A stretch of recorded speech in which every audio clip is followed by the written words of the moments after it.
Layo ng karamihan ng infrastructure projects ay matugunan ang problema sa pagbaha sa bansa. Ayon kay National Economic and Development Authority Director General and Socio-Economic Planning Secretary Arsenio Balisacan, 71 sa infrastructure projects na nagkakahalaga ng 4.11 trillion pesos ay patuloy na ipinatutupad. Many of these projects actually are meant to address the perennial flooding issues, no? If you go in the list of the IFPs, many of these are related to water management and related projects or infrastructure projects that address flooding and access to reliable water supply.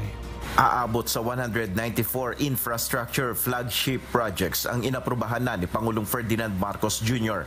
Ayon sa NEDA, mayorya sa mga proyekto na ito ay para sa physical connectivity at water resources. Kabilang na rito ang irigasyon, water supply at flood management. By ensuring the efficient implementation of high-impact infrastructure projects, the Marcos administration aims to get the job done.